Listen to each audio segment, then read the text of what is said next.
Hello and welcome to TNPC Dude. So one-stop destination for Group 1 and Group 2 mains preparation. So நம்ம இன்னைக்கு தமிழ்நாடோட budget பற்றி பார்க்க போகிறோம். So புது அரசாங்கம் அவங்க தாக்கல் பண்ண முதல் பட்ஜெட் பற்றி நம்ம டிஸ்கஸ் பண்ண போகிறோம். இந்த டைம் குரூப் 1 ப்ரிலிம்ஸாக இருந்தாலும் குரூப் 2 ப்ரிலிம்ஸாக இருந்தாலும் உங்களுக்கு இந்த பட்ஜெட்டோட திட்டங்கள் வச்சு தான் கேட்பாங்க. பழைய திட்டங்களோட சில பேர் மாற்றிருக்கிறாங்க. அதே மாதிரி சில புது திட்டங்கள் அப்படிங்கிறது வந்திருக்குது. அது மட்டும் இல்லாமல் இதில் இந்திய தமிழ்நாட்டோட பொருளாதாரத்தோட இருக்கக்கூடிய சில என்னென்ன வருமானம் வருது, என்னென்ன அரசாங்கத்துக்கு செலவு இருக்கு, இது எல்லாமே பார்த்தீங்க அப்படின்னா இதில் தெளிவாக கொடுத்துருக்குறாங்க. நம்ம இப்போ பார்க்கக்கூடிய அந்த இதில் பார்த்தீங்கன்னா நம்ம செஷனில் தமிழ்நாடு பட்ஜெட்டோட கிளான்ஸ் மாதிரி பார்க்க போகிறோம். அதாவது என்னென்ன நமக்கு வருமானம் வருது, எதில் செலவாகுது, என்ன திட்டங்கள் அலோகேட் பண்ணியிருக்கிறாங்க, என்னென்ன துறைக்கு எவ்வளோயிரம் கோடி கொடுத்துருக்குறாங்க அப்படிங்கிறத நம்ம பார்க்க போகிறோம்.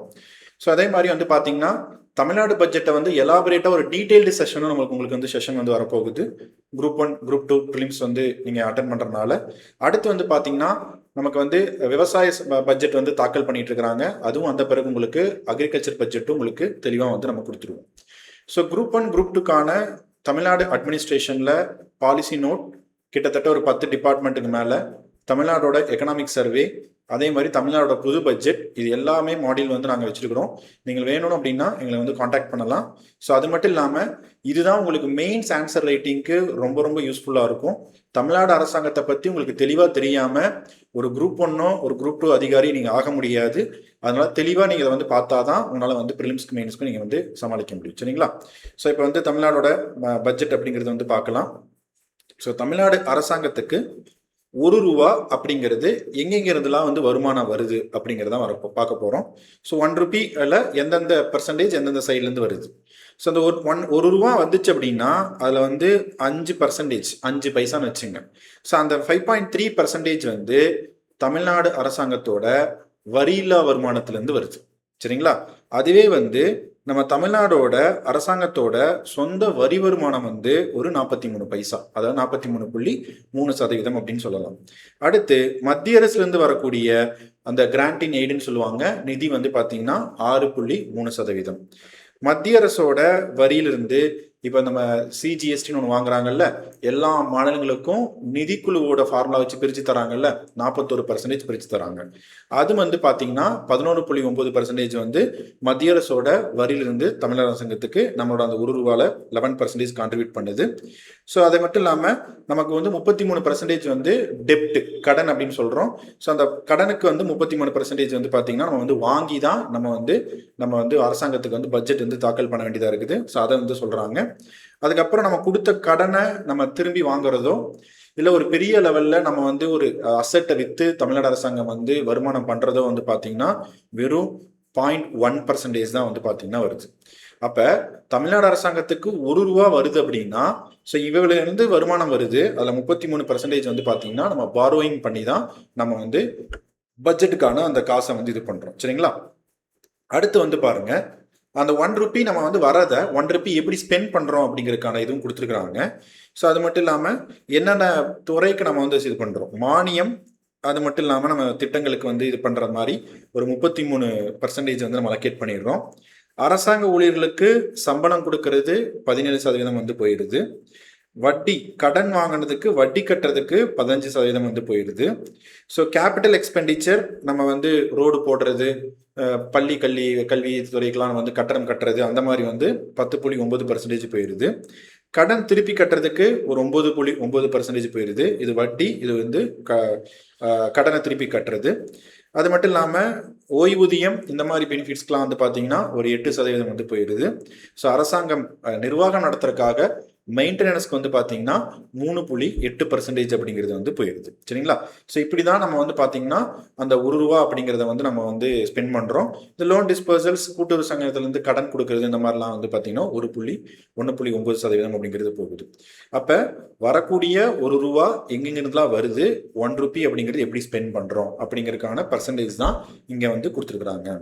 இங்கே பார்த்தீங்க அப்படின்னா மொத்தம் தமிழ்நாடோட வரி வருமானத்தில் வரக்கூடிய இது டோட்டல் ரெவன்யூ ரிசீப்ட் 3,50,000 கோடி, அதாவது ரிவைஸ்டு பட்ஜெட் எஸ்டிமேட்ல போட்டிருக்கிறாங்க. இது 2026-27 தேர்தலுக்கு முன் இருந்த அரசாங்கம் தாக்கல் பண்ண இடைக்கால பட்ஜெட்ல வந்த தகவல். இப்போ தேர்தல் முடிஞ்சு புது அரசாங்கம் புது பட்ஜெட் தாக்கல் பண்ணதுல வந்த டேட்டா தான் எடுத்துக்கணும். அப்ப டோட்டல் ரெவன்யூ ரெசிப்ட் வந்து பாத்தீங்கன்னா வந்த வருமானம் 3,50,000 கோடி. அதுவே நம்ம பண்ணக்கூடிய ரெவன்யூ எக்ஸ்பெண்டிச்சர் நம்ம எவ்வளவு பண்றோம் அப்படின்னா 4,05,000 கோடி. வருமானம் 3,50,000 கோடி, செலவு 4,05,000 கோடி. அதுல பற்றாக்குறை, வருமானத்தில் வரக்கூடிய ரெவன்யூ டெபிசிட் பற்றாக்குறை எவ்வளவு, இதுல மைனஸ் பண்ணீங்கன்னா 55,000 கோடி. 55,000 கோடி வந்து தமிழ்நாடு அரசாங்கத்துக்கு பற்றாக்குறை, வருமானத்துல பற்றாக்குறை இருக்கு. அதுல நம்ம கேபிட்டல் எக்ஸ்பெண்டிச்சர், ரோடு, ஸ்கூல் கட்டுறது, ஹாஸ்பிட்டல் கட்டுறது, ஆரம்ப நிலைய சுகாதார நிலையம், இதுக்கெல்லாம் செலவு பண்றோம்ல, அதுக்கு நம்ம 56,000 கோடி வந்து நம்ம செலவு பண்றோம். ஸோ கடன் கொடுக்கறது அந்த மாதிரி வந்து ஒரு 9,000 கோடி வந்து பார்த்தீங்கன்னா இது பண்ணுறோம். ஸோ நமக்கு வந்து ஃபிஸ்கல் டெபிசிட் அப்படின்னு ஒன்று சொல்கிறோம்ல, அதாவது நமக்கு வந்து இந்திய அரசாங்கம் வந்து பார்த்தீங்கன்னா நமக்கு வந்து FRBM ஆக்ட்னு ஒன்று சொல்கிறாங்க. 2003 வந்து மாநில அரசும் மத்திய அரசும் கடன் அந்த பற்றாக்குறைகளை வந்து குறைக்கணுங்கிறதுக்காக கொண்டு வந்த சட்டம் தான் இந்த FRBM சட்டம். அது வந்து பார்த்தீங்கன்னா 3% நம்ம மெயின்டைன் பண்ணுறோம். 3% அப்படின்னு வந்து சொல்கிறாங்க GSDPயில், அதாவது மாநில அந்த ஸ்டேட் டொமஸ்டிக் ப்ராடக்ட் GSDPயில் 3% இது பண்ணுறோம். அடுத்து வந்து பார்த்தீங்கன்னா GSDPயில் நமக்கு இருக்கக்கூடிய கடன் அப்படிங்கிறது 27%. ஸோ இது தமிழ்நாட்டோட GSDP cross state domestic product அப்படிங்கிறது வந்து பார்த்தீங்கன்னா நமக்கு 40,67,000 crore. எப்படி நம்ம இந்திய நாட்டுக்கு மொத்த உள்நாட்டு உற்பத்தின்னு சொல்லி GDPன்னு சொல்லி ஒன்று சொல்றோமோ, அது மாதிரி GSDPன்னு ஒன்று சொல்றோம். கிராஸ் ஸ்டேட் டொமஸ்டிக் ப்ராடக்டோட இது வந்து பார்த்தீங்கன்னா கிட்டத்தட்ட 40,67,000 கோடிங்கிறது கொடுத்துருக்காங்க. ஸோ இப்படிதான் வந்து அந்த டேட்டா வந்து பிரிச்சிருக்கிறாங்க. சரிங்களா? இப்போ தமிழ்நாடு அரசாங்கத்துக்கு வரக்கூடிய வருமானம், வரியில்லா வருமானம் எந்த நிலையில வருது அப்படிங்கிறது பார்த்தோம்னா பாருங்க, 2,26,000 கோடி வந்து பாத்தீங்கன்னா தமிழ்நாடு மாநில அரசாங்கத்தோட சொந்த வரி வருமானம். வரியில்லா வருமானம் அப்படிங்கிறது பாத்தீங்கன்னா 27,000 கோடி. மத்திய அரசுங்கிட்ட வரக்கூடிய நிதி வந்து பாத்தீங்கன்னா 32,000 கோடி. மத்திய அரசோட வரியிலிருந்து பகிர்ந்தளிக்கக்கூடிய வரி வந்து வரக்கூடிய வருமானம் வந்து பாத்தீங்கன்னா 62,000 கோடி. ஸோ இதெல்லாம் சேர்த்தா எவ்வளோன்னு பார்த்தோம், 4,50,000 கோடி அப்படிங்கிறது வந்து பார்த்தோம். ஸோ பாருங்க, நம்மளோட வருமானத்தில் தமிழ்நாடு அரசாங்கத்தோட ஓன் வரி வருமானத்துலேருந்து 72% வந்து வந்துடுது. மீதி 27% எங்கிருந்தா வருதுன்னா மத்திய அரசோட நிதி, மத்திய அரசோட அந்த வரி வருமானத்திலிருந்து பிரித்து தரதுல தான் வருது. இதுதான் தமிழ்நாடு அரசாங்கத்தோட ஸ்டேட் ரெவன்யூ அப்படிங்கிறத வந்து பார்க்குறோம். சரிங்களா? ஸோ அடுத்து வந்து பார்த்தீங்க அப்படின்னா இங்கே எவ்வளோ சொல்லியிருக்காங்கன்னா தமிழ்நாடோட வரி வருமானம், வரியில வரக்கூடிய வருமானம் வந்து வளர்ச்சி 9% அதிகமாக இருக்குது. 9% growth இருக்குது அப்படின்னு சொல்றாங்க. ஹையஸ்ட் வந்து பாத்தீங்கன்னா கமர்ஷியல் டாக்ஸஸ். சரிங்களா? ஸோ தொழில் இதுக்கான அந்த வரி போடுவாங்கல்ல, அந்த கமர்ஷியல் டாக்ஸ் தான் 68%. அடுத்து பத்திரப்பதிவு, ஸ்டாம்ப் அண்ட் ரெஜிஸ்ட்ரேஷன், ஸோ அது வந்து பார்த்தீங்கன்னா 15%. அடுத்து மோட்டார் வெஹிக்கிள், ஸோ அது ஒரு 2.8%. ஸோ அடுத்து வந்து பார்த்தீங்கன்னா மாநில ஸ்டேட் எக்ஸைஸ் டியூட்டி, ஸோ அதில் வந்து கலால் வரின்னு சொல்கிறாங்க. ஸோ அது ஒரு சதவீதம் கொடுத்துருக்குறாங்க. ஸோ அதர்ஸ் அப்படிங்கிறதுல வந்து பார்த்தீங்கன்னா சில பர்சன்டேஜ் அப்படிங்கிறது வந்து வருது. சரிங்களா? ஸோ அப்போ மோட்டார் வெஹிக்கிள் வந்து 6.6%, ஸ்டேட் எக்ஸைஸ்ல வந்து பார்த்தீங்கன்னா 6.2%, அதர்ஸ்லேருந்து 2.8%. இதை வந்து குரூப் 1ல கேள்வி கேட்டிருக்கிறாங்க. வரி வருமானத்தை கொடுத்து இதில் ஹையஸ்ட் டு லோயஸ்ட் வந்து அரேஞ்ச் பண்ணுங்கன்னு சொல்லி குரூப் 1ல ப்ரிலிம்ஸில் கேட்ட இது question. Commercial tax, stamp registration, state excise duty, அதே மாதிரி மோட்டார் வெஹிக்கிள் டாக்ஸஸ் என்னென்ன அப்படிங்கிறத வந்து பார்த்துங்க. இந்த வருஷமும் குரூப் 1 ப்ரிலிம்ஸில் இது கேட்கலாம். அடுத்து எந்தெந்த துறைக்கு அந்த அலோகேஷன் அப்படிங்கிறது பண்ணியிருக்காங்க அப்படின்னு பார்த்தீங்கன்னா கல்வித்துறை, எஜுகேஷன் டிபார்ட்மெண்ட்டுக்கு 52,000 கோடி, ஊரக வளர்ச்சி 39,000 கோடி, நகர்ப்புற வளர்ச்சி 38,000 கோடி, சுகாதாரம் 23,000 கோடி, உணவு மற்றும் அந்த கூட்டுறவு சங்கங்கள் 22,000 கோடி, ஹைவே டிபார்ட்மெண்ட்டுக்கு 21,000 கோடி, எனர்ஜி பவர் இதுக்கெல்லாம் 15,000 கோடி, உள்துறை காவல்துறைக்கு 14,000 கோடி, டிரான்ஸ்போர்ட் போக்குவரத்து துறை 13,000 கோடி, சமூக அந்த சோசியல் வெல்ஃபேர் டிபார்ட்மெண்ட்டுக்கு 9,000 கோடி, நீர்வளத்துறை 9,000 கோடி, தொழிற்சாலைகள் மற்றும் சிறு குறு தொழிற்சாலைகளுக்கு வந்து 6,000 கோடி, சமூக நீதி அந்த துறைக்கு வந்து பார்த்தீங்கன்னா 3,900 கோடி அப்படிங்கிறது நம்ம அலோகேட் பண்ணியிருக்கிறோம். சரிங்களா? இப்போ என்னென்ன திட்டம் புதுசாக வந்த சில திட்டங்கள் என்னங்கிறது தான் பார்க்க போகிறோம், ரொம்ப முக்கியம். ஸோ கல்வித்துறையில் வந்த புது திட்டம் என்னன்னா பெருந்தலைவர் காமராஜர் காலை உணவு திட்டம். 6th ஸ்டாண்டர்ட்லேருந்து 8th ஸ்டாண்டர்ட் வரைக்கும் அரசாங்கம் உதவி பெற அந்த கல்லூரிகளுக்கு பள்ளி குழந்தைகளுக்கு காலை அந்த சத்துணவு திட்டம் அப்படிங்கிறது கொடுக்குறோம். அதுக்கு 710 கோடி. அப்போ 1st ஸ்டாண்டர்ட்லேருந்தே 5th ஸ்டாண்டர்ட் வரைக்கும் இருந்தது. 6th to 8th பெருந்தலைவர் காமராஜர் காலை உணவு திட்டம் அப்படின்னு சொல்றாங்க. அடுத்து பெருந்தலைவர் Kamarajar school of excellence. So நவீன அந்த கட்டமைப்பு வசதிகளோட பள்ளிகளை உருவாக்கணும். கிளாஸ் 9th-லேருந்து 12th வரைக்கும் கிளாஸ் உணவு கொடுக்கறது, டெக்ஸ்ட் புக் கொடுக்கறது, யூனிஃபார்ம் கொடுக்கறதுலாம் கொண்டு வரக்காக அதுக்கு ஒரு 125 கோடி.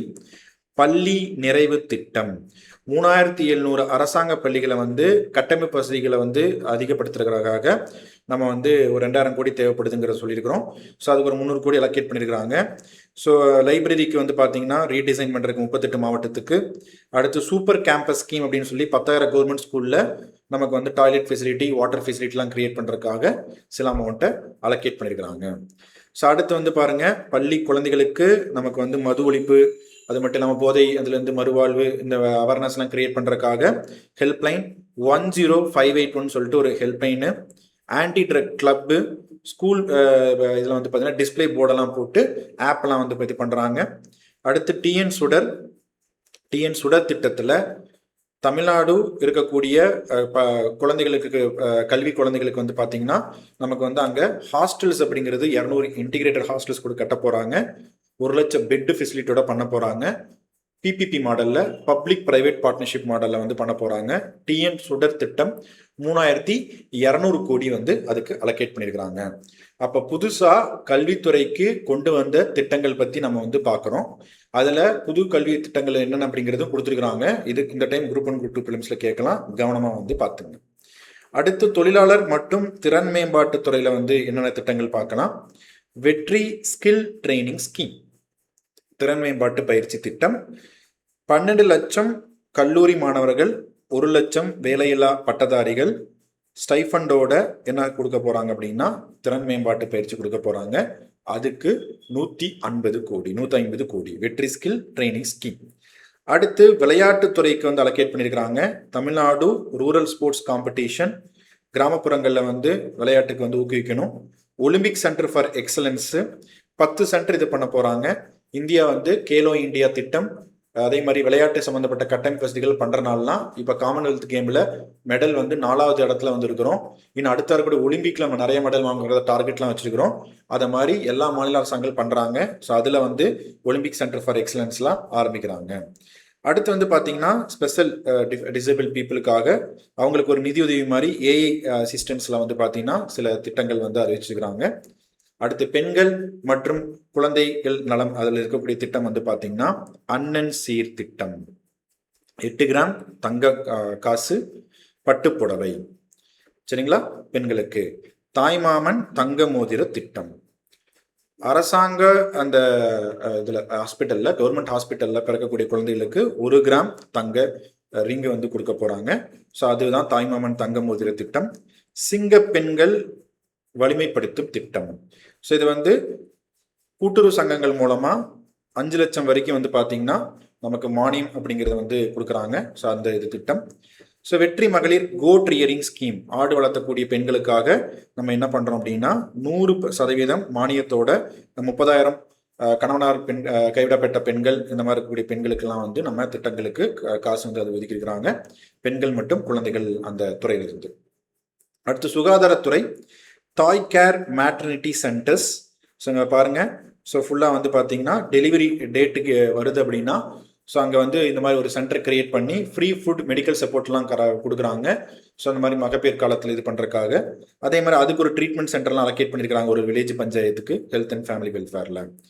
ஸோ விவசாயிகளை பொறுத்த வரைக்கும் பார்த்தீங்கன்னா கூட்டுறவு சங்கங்களுக்கு 100% கடன் தள்ளுபடி அப்படிங்கிறது பண்ணியிருக்கிறாங்க. 75,000 வரைக்கும் நீங்கள் வாங்கியிருந்தீங்கன்னா 75,000 வரைக்கும் நீங்கள் கடன் வாங்கியிருந்தீங்கன்னா கூட்டுறவு வங்கிகளில் 100% லோன் தள்ளுபடி பண்ணுறாங்க.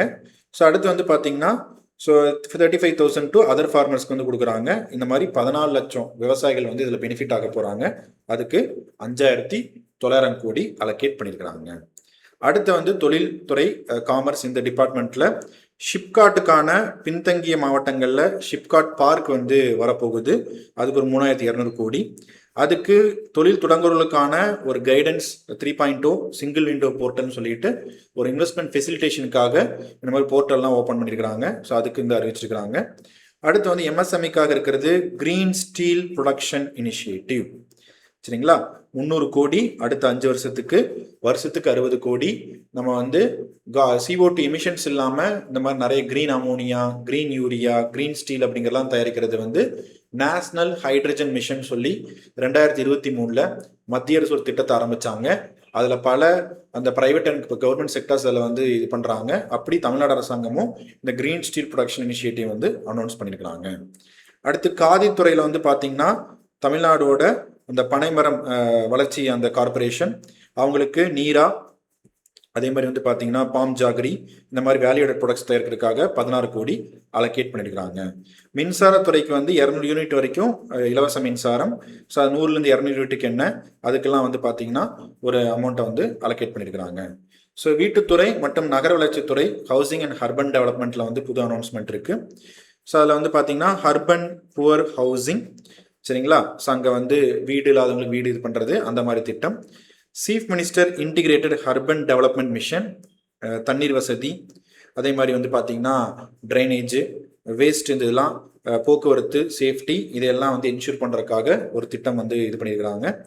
அடுத்து metropolitan youth and family housing scheme, my ஹோம்னு ஒரு திட்டம். சென்னை மெட்ரோபாலிட்டன் ஏரியாவில் 1,00,000 வீடுகள் 15,000 கோடிக்கு நம்ம பிபிபி மாடலில் வந்து இது பண்ண போகிறோம். அதுக்கு அரசாங்கம் 3,500 கோடி வந்து நிதி வந்து இந்த 2026 பட்ஜெட்டில் அலோகேட் பண்ணியிருக்குது. ஸோ சென்னை மெட்ரோபாலிட்டன் ஏரியாவில் 1,00,000 ஹவுசிங் யூனிட் வந்து கொண்டு வரணும். ஸோ அது மாதிரி ஒரு ஸ்கீம் மை ஹோம்னு ஒரு திட்டம் வந்து அறிவிச்சிருக்கிறாங்க. அடுத்து ஹைவே டிபார்ட்மெண்ட்டுக்கு நம்ம சாலைன்னு ஒரு ஆப்பு, அதே மாதிரி கான்ட்ராக்ட் எடுக்கிறதுக்கெல்லாம் வெளிப்படைத்தன்மைக்காக அதுக்கு ஒரு அமௌண்ட் வந்து இது பண்ணியிருக்கிறாங்க.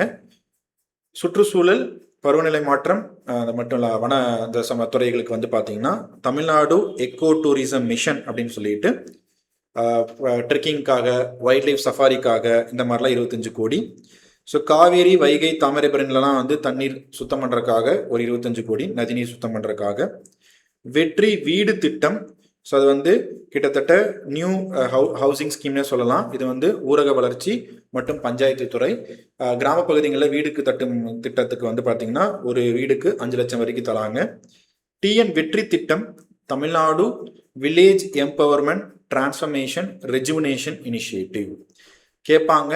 டிஎன் வெற்றி திட்டம், ஸோ ஊரகத்துறையில் வந்து பார்த்தீங்கன்னா ஊரக கட்டமைப்பு வசதி, தண்ணீர் வசதி, சாலை வசதி, இந்த மாதிரி சானிடேஷன், கனெக்டிவிட்டிலாம் வந்து பண்ணுறதுக்காக 6,000 கோடி இந்த வருஷம் வந்து அலோகேட் பண்ணியிருக்கிறாங்க.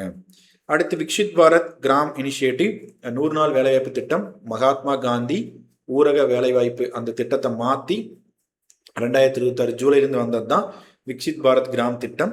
ஸோ இதுக்காக மாநில அரசு சார்பில் ஒரு 12,000 கோடியை வந்து அலோகேட் பண்ணியிருக்கிறாங்க. வெற்றி 150 இனிஷியேட்டிவ், ஸோ அடிஷ்னலாக 25 நாள் வந்து 100 நாள் வேலைவாய்ப்பு திட்டத்தில் தமிழ்நாடு அரசாங்கம் வேலை கொடுக்குறதா சொல்லியிருக்கிறாங்க. அதுக்கு ஒரு 100 கோடி வந்து பார்த்தீங்கன்னா அலோகேட் பண்ணியிருக்கிறாங்க. சரிங்களா. அடுத்து உள்துறை, அதே மாதிரி எக்ஸைஸ் டியூட்டி, இந்த டாஸ்மாக் அந்த துறைக்கு வந்து என்ன இது பண்ணியிருக்காங்கன்னா சிங்கப்பெண் சிறப்பு அதிரடி படை 354 கோடி. அடுத்து இந்த கஞ்சா இதெல்லாம் வந்து ஒழிக்கிறதுக்காக அதுக்கு ஒரு யூனிட்டு, ஸோ அது ஒரு இதாக கிரியேட் பண்ணியிருக்கிறாங்க. போதை மறுவாழ்வு நிறுவனத்துக்காக அது ஆரம்பிக்கிறதுக்காக 70 கோடி வந்து பார்த்தீங்கன்னா அலோகேட் பண்ணியிருக்கிறாங்க. கால்நடை துறைக்கு கால்நடைகளை காப்போம் அப்படிங்கிற திட்டத்தில், ஸோ இந்த மாதிரி வந்து விலங்குகள், அதாவது இந்த கால்நடைகள் வந்து இறந்து போகிறத வந்து நோயிலிருந்து பாதுகாக்கிறதுக்காக 31 கோடி அலோகேட் பண்ணியிருக்கிறாங்க. சரிங்களா. அடுத்து கலாச்சாரம் சுற்றுலாத்துறை, தமிழ் துறைக்கு வந்து புது அனௌன்ஸ்மெண்ட் வந்திருக்குது. ஸோ தமிழ் ஹெரிட்டேஜ் கல்ச்சரல் சைட்ஸை கிழக்கு கடற்கரை சாலையில் வந்து இது பண்ண போகிறாங்க, இம்ப்ரூவ் பண்ண போகிறாங்க. அதே மாதிரி வந்து பார்த்தீங்கன்னா வயதானவர்களுக்கான ஒரு பில்கிரிமேஜ் ஸ்கீம், அந்த கோயில் இதுக்கெல்லாம் போகிறாங்கல்ல அவங்களுக்காக ஒரு திட்டத்தை இது பண்ணுறாங்க. அப்படி போகக்கூடிய கோயில்களுக்கு போகக்கூடியவங்களுக்கு தங்கறக்கான வசதிகள் திருக்கடையூர், நாகூர், வேளாங்கண்ணியில் வந்து இந்த வரக்கூடிய சுற்றுலா வரக்கூடியவங்க, கோயிலுக்கு வரக்கூடியவங்கலாம் தங்கறக்காக இது பண்ணியிருக்கிறாங்க. ஸோ ஆற்றுகள், நதியில வந்து பார்த்தீங்கன்னா ரிவர் டூரிசம் சொல்லி காவேரி ஆறு, வைகை ஆறு, தாமிரபரணி ஆறு அதுக்கெல்லாம் வந்து பார்த்தீங்கன்னா ஒரு ஃபண்டு வந்து அலோகேட் பண்ணியிருக்கிறாங்க. உணவு மற்றும் கலை திருவிழாக்காக ஒரு அமௌண்ட்டும், அதே மாதிரி அங்கே இருக்கக்கூடிய ஃபோல்க் ஆர்டிஸ்ட்காக ஒரு ஸ்கீம்லாம் வந்து பார்த்தீங்கன்னா அனௌன்ஸ் வந்து பண்ணியிருக்கிறாங்க. சரிங்களா? ஸோ அது மட்டும் இல்லாமல் இப்போ இருக்கக்கூடிய நடைமுறையில் இருக்கக்கூடிய திட்டங்களுக்கு என்னெல்லாம் அலோகேட் பண்ணியிருக்காங்கன்னா, பெருந்தலைவர் காமராஜர் காலை உணவு திட்டத்துக்கு 710 கோடி, புரட்சி தலைவர் எம்ஜிஆர் சத்துணவு திட்டத்துக்கு வந்து மதிய உணவு திட்டத்துக்கு 2800 கோடி, குழந்தைகளுக்கான அந்த வெல்ஃபேருக்கு 1600 கோடி, ப்ரீ மெட்ரிக் ஸ்காலர்ஷிப்காக 210 கோடி, போஸ்ட் மெட்ரிக் ஸ்காலர்ஷிப் 1085 கோடி. ஸோ அந்த நீட் இதுக்கு வந்து 7.5% அந்த அலாட்மெண்ட்டுக்காக 594 கோடி. அண்ணல் அம்பேத்கர் உயர்கல்வி உதவி திட்டத்துக்கு வந்து பார்த்தீங்கன்னா 131 கோடி. காலேஜ் ஸ்டூடெண்ட்ஸ்க்கு வந்து லேப்டாப் வழங்குறதுக்காக 2000 கோடி. சரிங்களா? ஸோ பல்கலைக்கழகங்களுக்கு கொடுக்கக்கூடிய நிதிக்கு வந்து 1800 கோடி. முத்துலட்சுமி ரெட்டி மகப்பேறு காலகட்டத்தில் இருக்கக்கூடிய நலத்திட்ட உதவிகளுக்கு 1092 கோடி. சரிங்களா? ஸோ அதுக்கப்புறம் ஐசிடிஎஸ் ஸ்கீம் 3700 கோடி, மகளிர் உரிமை திட்டம் 16,000 கோடி, சமூக பாதுகாப்பு பென்ஷன் திட்டங்களுக்கு 5400 கோடி. அதே மாதிரி பொங்கலுக்கு கொடுக்கக்கூடிய சாரி தோத்திக்கெல்லாம் வந்து 613 கோடி. மானியம் அதே மாதிரி வந்து இந்த ரேஷன் இதுக்கெல்லாம் வந்து பார்த்தீங்கன்னா 16,000 கோடி. ஸ்பெஷலி சேலஞ்சவங்களுக்கு 609 கோடி. அது போக வந்து ஃப்ரீ பஸ் பாஸ் பெண்களுக்கு வந்து அந்த மகளிர் அந்த இதெல்லாம் வந்து பண்ணுறதுக்கு 10,000 கோடி. மீனவர்களுக்காக 568 கோடி. அயோத்திதாசர் பண்டிதருக்கான அந்த ஹாபிடேஷன் டெவலப்மெண்ட் ஸ்கீமுக்கு ஒரு 300 கோடி. இதெல்லாம் பழைய ஸ்கீம், ரொம்ப இம்பார்ட்டன்ட் கேட்பாங்க. அதே மாதிரி பால் தரக்கூடிய அந்த கறக்கும் அந்த பசுக்களை வந்து பெண்களுக்கு கொடுக்கறதுக்காக 57 கோடி வந்து இது பண்ணியிருக்காங்க. சரிங்களா? அடுத்து தேசிய சுகாதார திட்டத்துக்கு 3000 கோடி. முதலமைச்சரின் அந்த காப்பீட்டு திட்டத்துக்கு 1600 கோடி. தமிழ்நாடு மெடிக்கல் கார்பரேஷனுக்கு வந்து 572 கோடி. ஸோ கடல் நீரை குடிநீராக்க திட்டத்துக்கு 1500 கோடி. நீர் வளர்ச்சி துறைக்கு வந்து 2070 கோடி. சென்னை மெட்ரோ ப்ராஜெக்ட் ஃபேஸ் 2க்காக 3700 கோடி.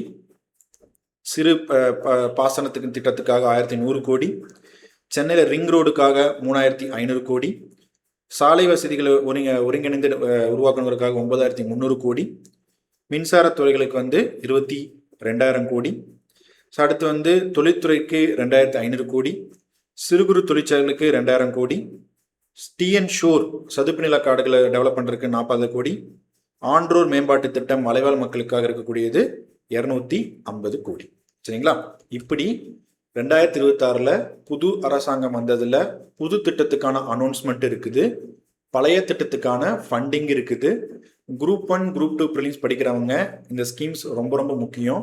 நாங்கள் பாலிசி நோட்டில் டிபார்ட்மெண்ட் வைஸாக சோசியல் வெல்ஃபேர் டிபார்ட்மெண்ட், அதே மாதிரி வந்து பார்த்தீங்கன்னா ட்ரைபல் இந்த மாதிரி ஃபாரஸ்ட்டு, இண்டஸ்ட்ரி, பல டிபார்ட்மெண்ட்டுக்கான ஸ்கீம்ஸை நாங்கள் வந்து கவர் பண்ணிட்டுக்கிறோம். இந்த தமிழ்நாடு பட்ஜெட் புது பட்ஜெட்டை கிளான்ஸாகவும் நம்ம எடுக்கிறோம். இன்னொரு செஷன் வருது, அது டீட்டெயில்டாகவும் ஒரு செஷன் உங்களுக்கு கொடுக்க போகிறோம். இப்படி குரூப் 1 குரூப் 2 ப்ரிலிம்ஸில் எது கேட்டாலும் மிஸ் ஆகாமல் இருக்கிறதுக்காக தமிழ்நாடு அரசாங்கம் சம்மந்தப்பட்ட திட்டம். இது வந்து திட்டம் மட்டும் கிடையாது, இதில் பொருளாதாரம் எக்கனாமியும் சப்ஜெக்ட் உங்களுக்கு வருது. தமிழ்நாடு எக்கனாமி இதில் கவர் ஆகுது, இந்தியன் எக்கனாமியும் கவர் ஆகுது. அதை தெளிவாக பார்த்துங்க. நாளைக்கு உங்களுக்கு அக்ரிகல்ச்சர் பட்ஜெட்டும் வருது. இப்படி குரூப் 1 குரூப் 2 உங்களுக்கு என்னெல்லாம் புது ஸ்கீம்ஸ் கேட்பாங்களோ அதெல்லாமே நாங்கள் எக்ஸ்க்ளூசிவாக வந்து கவர் பண்ணுறோம். அது மட்டும் இல்லாமல் குரூப் 2 மெயின்ஸ், குரூப் 1 மெயின்ஸ்க்கு வந்து பார்த்தீங்கன்னா எல்லாமே உங்களுக்கு எக்ஸ்போர்ட் டீம் வந்து உங்களுக்கு ஆன்சர் ரைட்டிங் ப்ராக்டிஸ், அதே மாதிரி கிளாஸஸ் வந்து ஸ்பெசிஃபிக்காக உங்களுக்கு வந்து கொடுக்குறாங்க. ஸோ குரூப் 2 மெயின்ஸில் ஒரு அட்டம்ப்டில் நீங்கள் வந்து வேலை வாங்கணும் அப்படின்னா உங்களுக்கு பெர்ஃபெக்டாக உங்களுக்கு ஆன்சர் ரைட்டிங் ப்ராக்டிஸில் கைடன்ஸ், ஒன்-ஆன்-ஒன் மென்டர்ஷிப் எல்லாமே நாங்கள் கொடுக்குறோம். சரிங்களா? ஸோ இதை பார்த்துங்க. நெக்ஸ்ட் செஷன் டீட்டெயில்டாக வந்து அக்ரிகல்ச்சர் வந்து பார்க்கலாம். தேங்க்யூ.